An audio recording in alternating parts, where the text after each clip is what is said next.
여러분들은 추수감사주일 하면 어떤 기억이 떠오르시는지 모르겠습니다. 교회에 따라서는 이 강단에 그리고 이 자리에 과일 장식을 하는 교회도 있습니다. 아마 떠오르는 교회 이미지가 있을 겁니다. 그리고 대부분의 교회는 오늘 저희 교회처럼 예배 후에 특별한 식사를 마련하여 성도들과의 아름다운 교제를 갖곤 합니다. 근데 여러분, 저희 빛과 소금 교회는 추수감사주일과 더불어서 지울 수 없는 아주 선명한 기억을 하나 갖고 있습니다. 저희가 교회 장소를 정하지 못해서 우리 김혜훈 안수 집사님 댁에서 예배를 한창 드리고 있었는데 4년 전 추수감사주일에 2018년 추수감사주일에 이 웨슬리 교회에서 처음으로 저희가 예배를 드리게 되었습니다. 벌써 4년이 되었네요. 그러니까 추수감사절만 되면 그때 저희 교회 방문하신 새로운 가족들, 그리고 그때 처음 드렸던 성도님들의 기억이 계속 저희 안에 있습니다. 여러분들, 그런데 이렇게 다양한 이유들로 기뻐해야 할 추수감사주일에 오히려 어두운 표정을 감추지 못하고 계신 성도님들이 사실 더러 계십니다.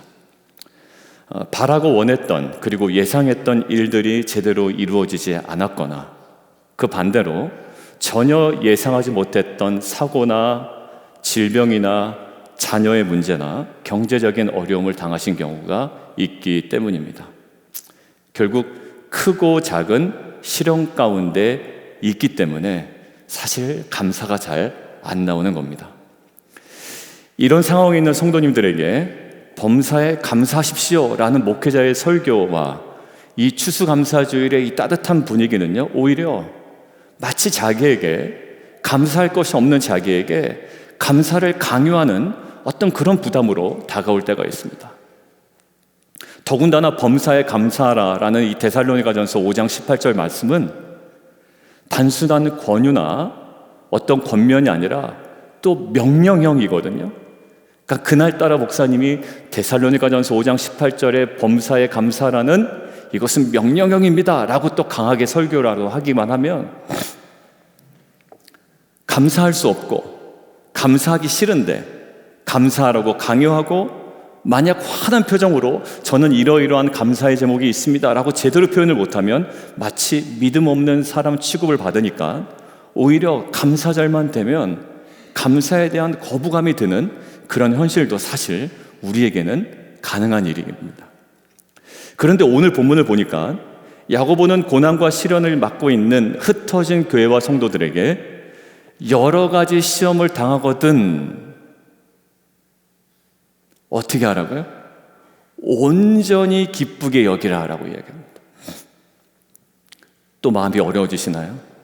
감사하기 싫어 죽겠는데, 감사할 이유는 하나도 없는데 여러 가지 어려운 시험을 당하거든 온전히 기쁘게 여기라고 합니다. 이거를 헬라어 직역을 한번 해보면 이렇습니다. 너희가 여러 가지 시험에 빠지거든 모든 기쁨으로 여기라 라는 뉘앙스예요. 그것을 뭐로 여기라고요?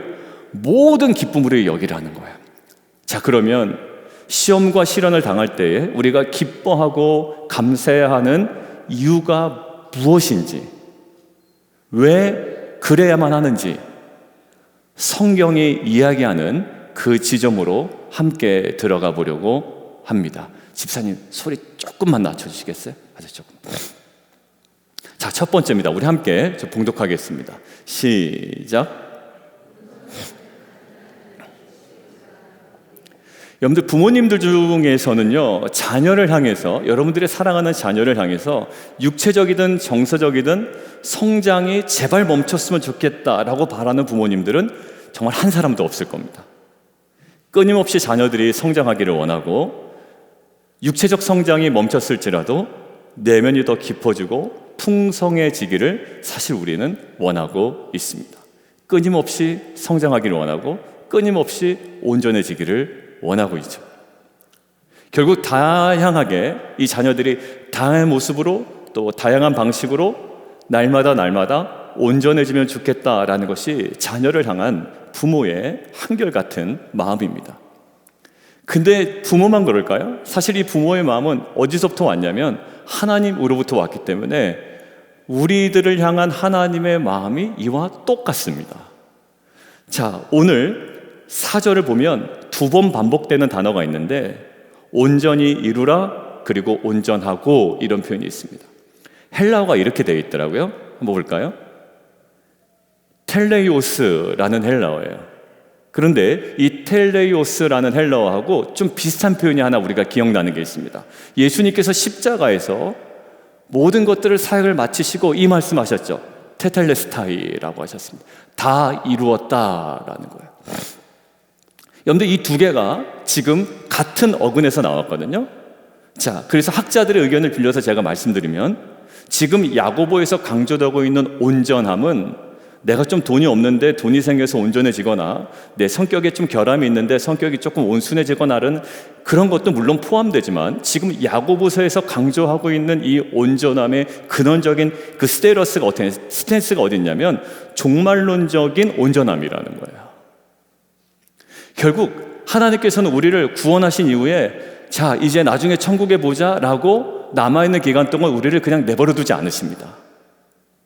우리가 예수님을 영접했어요. 구원을 받았죠. 근데 하나님은 야, 이제 너 천국 가니까 나중에 봐 라고 우리에게 나중을 기약하시는 분이 아니라 끊임없이 우리를 향하여 어떤 마음을 갖고 계시다? 아까 우리 집사님, 김용 집사님 어디 계시죠? 기도처럼 계속 우리가 그 분량에 이르기까지 온전해지기를 원하고 계시다고요. 계속 그 마지막까지, 우리의 육체적 생명이 끝날 때까지, 혹은 예수님이 재림하실 때까지 온전함을 향해 끊임없이 우리가 가기를 원하고, 결국 마지막 지점에 우리를 어떻게 만들길 원하시냐면 종국에는 온전하고 구비하여 조금도 부족함이 없도록 하나님께서 우리를 만들어 가신다라는 거예요. 그래서 성경 곳곳에 구원받은 우리를 온전하게 세우기를 원하시는 하나님의 마음이 기록되어 있습니다. 혜원 집사님 기도의 제목, 그 기도 문구 중에 동일한 제목이 들어있었는데 우리 함께 좀 읽어보도록 하겠습니다. 자, 시작. 하나가 되어 온전한 사람을 이루어 그리스도의 장성한 분량이 충만한 데까지 이르. 하나님은 구원받은 우리를요, 자, 이제 나중에 천국에서 보자 라고 방치하시는 분이 아니라 구원받은 성도로서 우리들이 온전함을 향해 계속 달려갈 수 있도록, 그래서 종국에는 그 온전함을 온전히 이룰 수 있도록 우리 안에 선한 일을 계속 행하시는 분이라는 거예요. 여러분들, 이것이 저에게는 얼마나 은혜인 줄 몰라요. 구원받은 이후에 각계 전투로 독고다이로 그냥 혼자 살아가는 게 아니라 하나님은 우리 안에 그 온전함을 향해 그 걸음 가운데 하나님께서는 끊임없이 선한 일을 지금도 우리 안에 일하고 계시다는 거예요. 자, 그런데 우리 안에 그 온전함이 끊임없이 이루어지게 하여 하나님께서 끊임없이 사용하시는 대체 불가능한 수단이 하나 있다라는 거예요. 오늘 성경에 우리를 온전하게 결국에는 만들어가기 위하여 끊임없이 하나님께서 멈추지 아니하시고 우리에게 접근해 오시고 그렇게 하기 위한 하나님의 대체 불가능한 수단이 하나 있는데 그게 뭐냐면 믿음의 시련과 시험이라는 거예요. 영상 하나 보고 우리 말씀 함께 나누겠습니다. 두 번째 공정은 쇳물에서 불순물을 제거하여 강철을 만드는 제강 공정입니다. 용광로에서 만들어진 쇳물에는 다량의 불순물이 들어있어 이를 그대로 굳혀 만든 철은 아주 쉽게 깨지므로 액체 상태에서 불순물을 제거하는 공정이 필요합니다. 용광로 쇳물을 어뢰처럼 생긴 토피도카로 옮겨와 거대한 항아리 모양의 전로에 넣고 순수한 산소를 불어넣으면 탄소와 인, 황 등의 성분은 타서 없어지고 깨끗한 상태의 쇳물이 되는데 이때 고객사의 다양한 요구에 맞추어 쇳물의 성분과 온도를 정밀하게 조정합니다. 그리고 아직 액체 상태인 쇳물을 일정한 모양의 틀에 연속적으로 흘려보낸 후 응고시키면 고체 상태의 강철이 되어 최종 철광 제품의 중간 소재로 만들어지는데 이는 형태에 따라 두꺼운 널빤지 모양의 슬래브, 단면이 직사각형인 굵은 막대 모양의 블룸, 단면이 정사각형인 가늘고 긴 막대 모양의 빌렛으로 구분됩니다. 마지막 공장은 다양한 종류의 철강 제품을 만드는 아변 공장입니다. 슬래브를 1100도씨 이상 가열하여 회전하는 롤 사이를 통과시키면 얇고 긴 철판이 되는데, 이 열연 제품은 건축 자재, 파이프 등 산업체에서 가장 널리 사용됩니다. 열연 제품을 실온에서 더 얇게 가공한 냉연 제품은 일반 가전 제품, 드럼, 자동차 프레임 등에 쓰이고, 냉연 제품 표면에 아연을 입힌 도금 제품은 고급 가전 제품, 사무기기, 자동차 외장 등에 사용됩니다. 제강 공정에서 규소를 첨가하여 전자기적 성질을 향상시킨 전기 강판은 변압기와 모터 등에 쓰입니다. 두껍고 네모 반듯한 후판 제품은 원유를 수송하는 강관이나 빌딩, 선박 등 규모가 큰 구조물에 사용됩니다.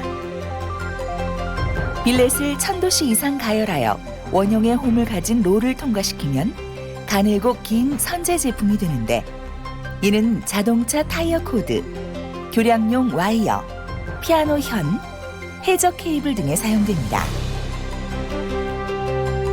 별도의 생산 설비를 갖춘 스테인리스 공장에서는 철에 니켈과 크롬을 첨가하여 주방용품과 의료기기, 건축물의 외벽 및 지붕재 등에 사용되는 스테인리스 제품을 생산합니다. 예, 지금 보면 나중에 온전한 제품으로 하나하나씩 만들어지죠. 예, 차량에 덮고 있는 제품이라든지 우리 휴대폰에 들어가는 제품이라든지 하나의 온전한 제품으로 이것이 만들어집니다. 그런데 이 온전한 제품으로 만들어지는 데 있어서 빠지지 않는 공정이 하나 있어요. 뭐냐면 표현은 다르지만 각 공정 안에 뜨거운 불이 계속 거기에 가해집니다. 만약에 그 뜨거운 불이 없다면 이 철강 제품의 온전함은 사실 불가능한 거예요. 여러분들, 저런 뜨거운 불은요, 우리 일상에서는 사실 아무런 도움이 되지 않습니다. 적당한 열은 우리에게 따뜻함을 주지만 저 정도의 열은요, 우리를 태우고 파괴시키는 원인이 될 뿐이라고요. 그러나 강하고 단단하고 온전한 철강 제품을 만들기 위해서는 저 방법밖에는 없습니다. 열 없이 온전한 제품이 안 나옵니다. 그래서 온전한 철강을 만들고자 하는 제철소에서는 불의 꺼짐이 무엇으로 느껴질까요? 아우, 야, 시원하다. 너무 더웠는데 시원하다. 라는 낭만이 아니라 제철소에서의 불의 꺼짐은요, 재앙입니다. 그런데 그때 꺼져 있던 용광로의 불이 다시 뜨겁게 타오른다면 제철소에서는 더워 죽겠다라는 탄식 소리가 나는 것이 아니라 오히려 온전한 철강 제조가 가능해졌다라는 기대와 소망으로 환희와 기쁨이 여기저기서 터져 나올 거라고요. 왜요? 그 뜨거운 불이 주는, 뜨거운 불의 과정을 거쳐 나올 수 있는 철강의 온전함을 알기 때문이에요. 이런 관점에서 야고보서 1장 2절을 자막을 통해서 다시 한번 읽어보겠습니다. 이 관점을 가지고 다시 한번 읽어보죠. 시작.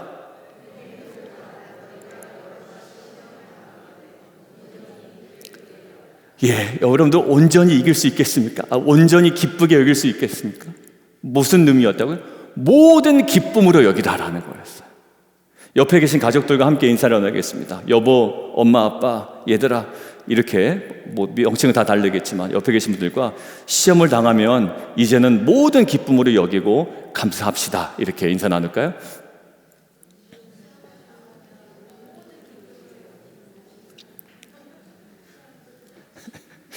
예, 길면 뒤에가 흐지부지 돼요. 약간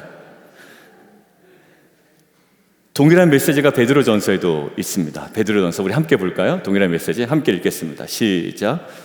그러므로 너희가 이제 여러 가지 시험으로 말미암아 잠깐 근심하게 되지 않을 수 없으나 오히려 크게 기뻐하는도다. 너희 믿음의 확실함은 불로 연단하여도 없어질 금보다 더 귀하여 예수 그리스도께서 나타나실 때에 칭찬과 영광과 존귀를 얻게 할 것이니라. 여러분들 지금 여기 뭐가 나오냐면 믿음에 뭐가 나오나요? 확실함이라고 했죠. 영어로 뭐이 되어 있습니까? 영어로 써 있는 게 영어가 아니라 헬라어 발음으로 써는 거예요. 도키미온입니다. 도키미온. 믿음의 확실함. 여러분들 저거 보시면서 오늘 성경 다시 한번 보시죠. 오늘 성경에 3절에 있는 믿음의 시련, 거기 밑줄 쫙 그어놓으실까요? 자, 그럼 왜 그거라고 하는지 아시겠죠? 저 믿음의 확실함과 오늘 본문 야고보서 1장 3절에 오는 믿음의 시련이 헬라어가 똑같은 단어입니다. 믿음의 도키미온이라는 거예요. 그러니까 결국 이 시련을 의미하는 이 도키미온은 결국 뭐냐면 아까 우리가 본 영상이에요.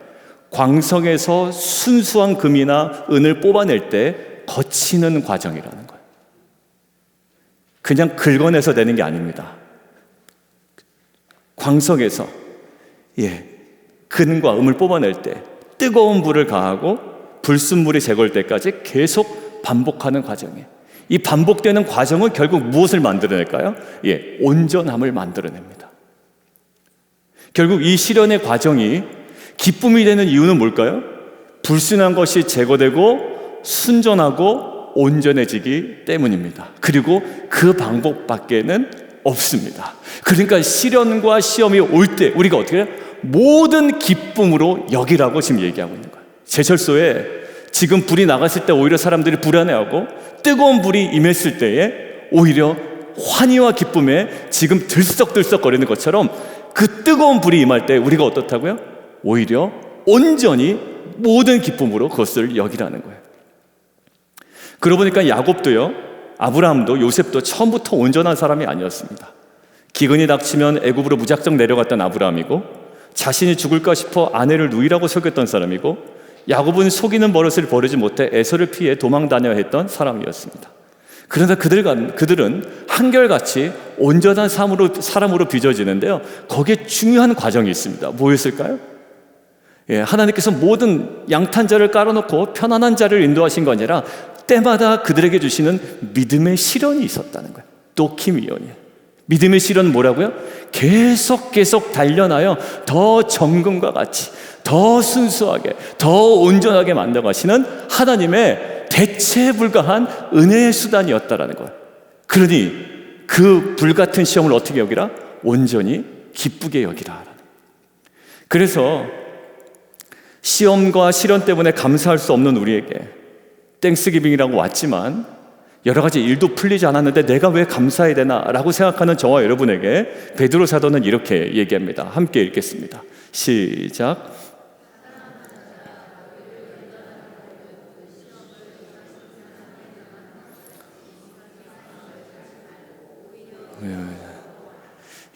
오늘 예배 전까지는 시련과 시험 때문에 속상해서 감사할 수 없다고 주장하고 싶었던 우리의 내면에 불편함이 있었다면 오히려 그 시련과 시험이 우리를 궁극적으로 온전하게 하는 하나님의 대체에 불과한 은혜의 수단임을 우리가 알아 그 시련과 시험을 기뻐하며 감사하는 환희에 찬 심령으로 변화되는 은혜가 저와 여러분에게 있기를 주님의 이름으로 축원드립니다.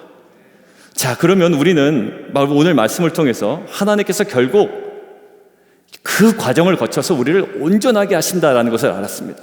제철소에 불이 뜨거우면 그 온전한 제품이 나오는 것처럼 우리를 종국에는 그렇게 만드신다라는 것을 알았어요. 근데 우리 안에 또 다른 문제가 있습니다. 왜냐하면 그것들은 알겠는데 지금 당장 힘든데 어떡하란 말이냐라는 거예요. 지금 당장 너무 힘들어 죽겠는데. 자, 두 번째입니다. 같이 한번 읽을까요? 시작.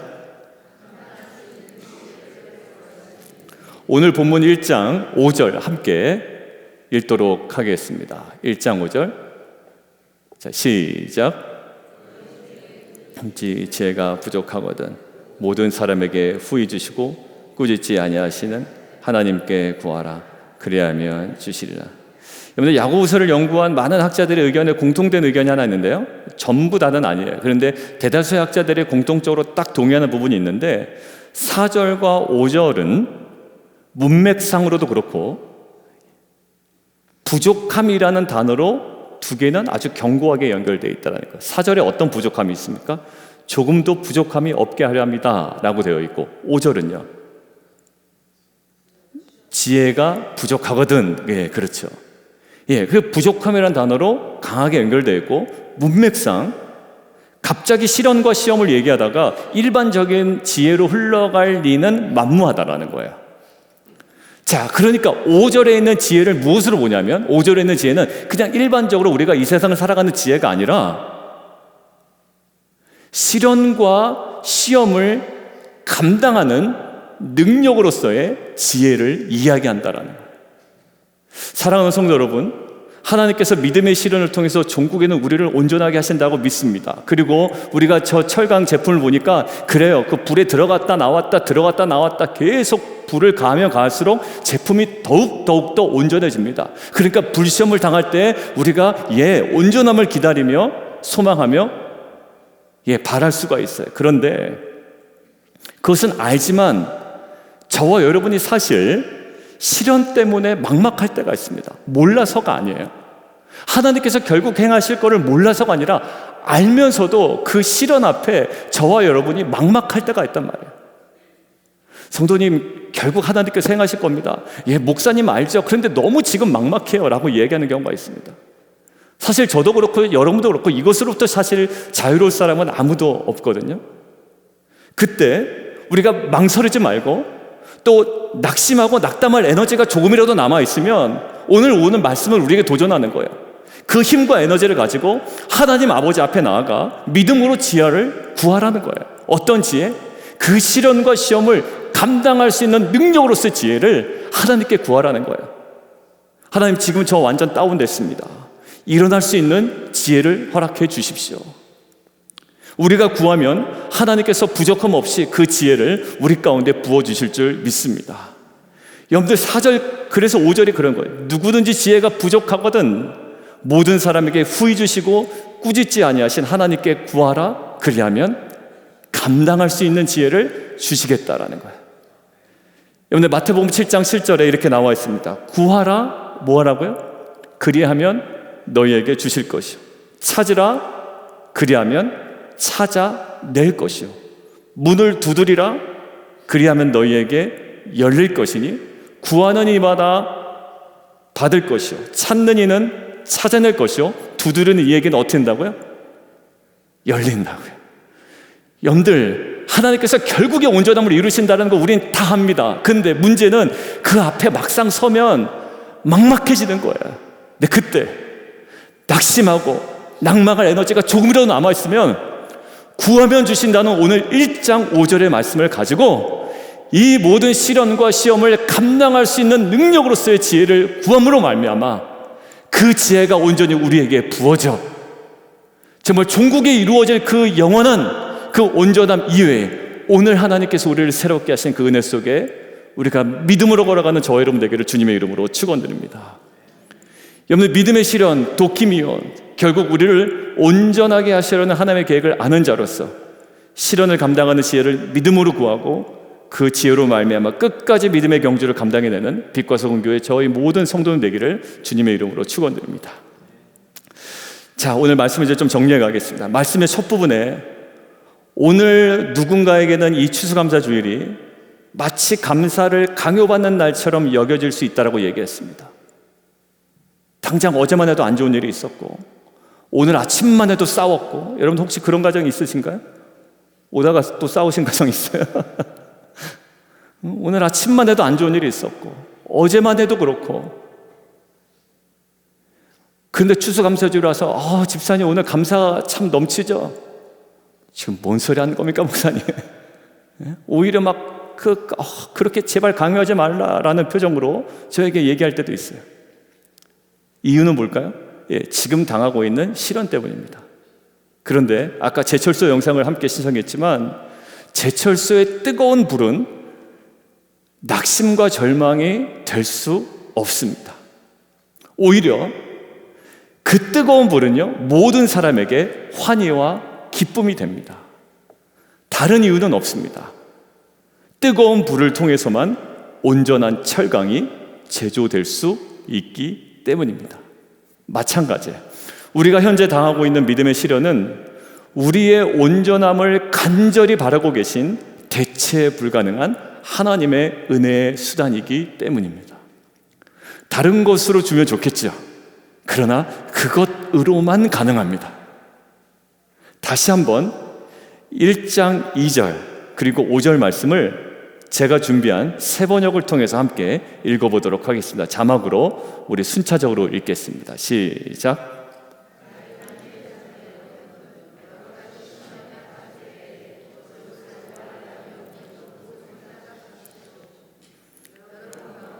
누구든지 지혜가 부족하거든 모든 사람에게 아낌없이 주시고 나무라지 아니하시는 하나님께 구하십시오. 그러하면 받을 것입니다. 조금도 의심하지 말고 믿고 구해야 합니다. 믿음의 시련을, 양상은 다르지만 각자에게 있는 믿음의 시련을 감당할 수 있는 그 지혜를 믿음으로 구하고 그 능력을 가지고 환희와 기쁨으로 살아가 일생토록 그 믿음의 시련을 통해 얻어지는 영광스러운 그 온전함, 텔레이오스, 그 온전함을 누리는 빛과 소금교의 모든 성도님들, 귀한 자녀들 되기를 주님의 이름으로 우리 축원드립니다.